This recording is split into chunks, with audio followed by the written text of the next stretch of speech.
నా పేరు కస్ప శ్రీనివాస్, జిల్లా మత్స్య పారిశ్రామిక సహకార సంఘం చైర్మన్. ప్రభుత్వం ఏదైతే ప్రతిష్టాత్మకంగా చేపట్టిందో ఉచిత పిల్లల కార్యక్రమం టెండర్ ప్రక్రియ ప్రారంభమైంది. ఈ నెల చివరి వరకు టెండర్ ప్రక్రియ ముగుస్తుంది.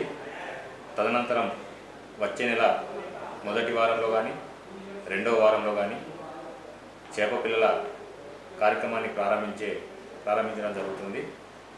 ఈ మన జిల్లాకు వచ్చి 4,55,00,000 చేప పిల్లల్ని వదలడం జరుగుతుంది. ప్రభుత్వం ఏదైతే గంగపుత్రుల సంక్షేమం కొరకు ఉచితంగా చేప పిల్లల్ని అందజేయడం జరుగుతుందో వాటిని జిల్లా గంగపుత్రులు అందరూ నాణ్యమైన అలాగే సక్రమంగా ఉన్న చేప పిల్లల్ని చెరువులో పోసుకొని మన జీవన ప్రమాణాన్ని పెంచుకునే విధంగా ఆర్థికంగా ఎదుగుదలకు ఏదైతే ప్రభుత్వం మంచి ఆలోచనతో ముందుకొస్తుందో దాన్ని మనం ఉపయోగించుకొని నిజామాబాద్ జిల్లాలో ఉన్న ప్రతి చెరువులో కానీ కుంటలో కానీ చేప పిల్లలు పోసుకునే విధంగా ప్రతి సొసైటీ సభ్యులు, అధ్యక్షులు, కార్యదర్శులు ముందుండి వాటిని మరీ లెక్కబెట్టుకొని పోసుకునే విధంగా చూసుకోవాలి.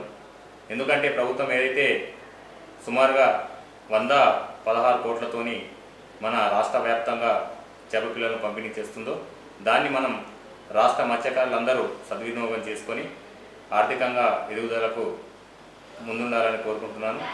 ఇంత ఉచితంగా చేప పిల్లల కార్యక్రమాన్ని ప్రతిష్టాత్మక ప్రభుత్వం ఏదైతే అందిస్తుందో గౌరవ మన ప్రియతమ నాయకులు ముఖ్యమంత్రి గారు శ్రీ యనుమల రేవంత్ రెడ్డి గారికి, అలాగే మత్స్యశాఖ మంత్రులు వాకాటి శ్రీహరణ గారికి, అలాగే పెద్దలు గౌరవనీయులు మన ప్రభుత్వ సలహాదారులు మన పొద్దుటూరు రెడ్డి సార్ గారికి, అలాగే మన జిల్లా ఇన్ఛార్జ్ మినిస్టర్ సీతక్క గారికి, అలాగే గౌరవ రూరల్ శాసనసభ్యులు మా ప్రియతమ నాయకులు భూపతి రెడ్డి గారికి, అలాగే మాజీ ఫెడరేషన్ చైర్మన్ మెట్టు సాయి కుమార్ గారికి కూడా పేరు పేరున మా జిల్లా గంగాపతుల తరఫున అలాగే నా తరఫున అలాగే పిసిసి పెద్దలు పిసిసి అధ్యక్షులు మహేష్ కుమార్ గౌడ్ గారికి, అలాగే ప్రతి ఒక్క ప్రజాప్రతినిధులకు పేరు పేరున మా జిల్లా గంగాపతుల తరఫున అలాగే నా తరఫున కృతజ్ఞతలు తెలియజేస్తున్నాను.